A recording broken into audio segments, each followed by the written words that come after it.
Bien, il semblerait qu'il soit temps d'ouvrir le bal. Donc j'ai été invité par les deux organisatrices de l'IREMUS à dire un petit mot d'introduction. Alors au début j'étais un peu surpris de la demande puisque je ne suis pas un spécialiste des questions des sciences cognitives. Et puis en y réfléchissant et en regardant le programme, je me suis dit que j'avais envie d'y aller de toute façon, parce que c'est un très joli programme, et qu'il y a des mots comme ça qui ont résonné en moi, de cognition incarnée notamment, des choses qui me parlent, même si, encore une fois, je ne suis pas un spécialiste. Donc c'est un peu au nom de l'IREMUS, qui n'est pas non plus mon laboratoire, en plus, que je dois dire ce petit mot d'introduction.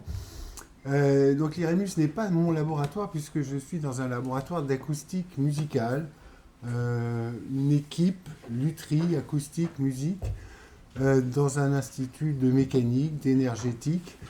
Mais cette petite équipe, elle essaye d'incarner depuis sa création, depuis les années 60, puisque Émile Lepp avait fondé ce laboratoire en 1963. Elle essaye d'incarner une vision de la recherche en acoustique musicale qui s'appuie aussi sur des relations avec des musiciens, avec des musicologues, avec des psychologues.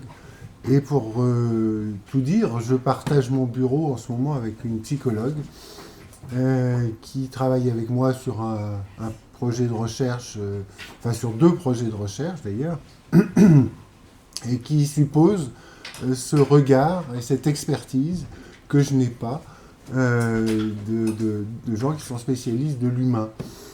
Donc voilà, donc je suis vraiment très heureux d'ouvrir cette session. Ce programme, je pense, est important aussi parce que à l'heure où les médias relaient parfois des informations, on a découvert ceci, cela sur le cerveau et la musique, il est important je pense, de se reposer ces questions. Et surtout quand on voit effectivement certaines de ces études qui sont relayées et dont le simple bon sens des fois fait qu'on se pose des questions quand même sur la validité écologique des expériences, sur les présupposés essentialistes un peu qu'il peut y avoir derrière. Donc je pense que c'est vraiment important de se réunir pour se poser ensemble toutes ces questions. Alors, comme je sais qu'en général, dans les conférences, dans les journées d'études, on prend un peu de retard, du coup, moi, je vais prendre un peu d'avance, et il est 37, donc avec 8 minutes d'avance, vous voyez que les acousticiens savent compter, je vais laisser la parole pour démarrer tout de suite. Je pense que comme ça permettra d'être un peu moins à la bourre sur l'ensemble de la journée. Voilà.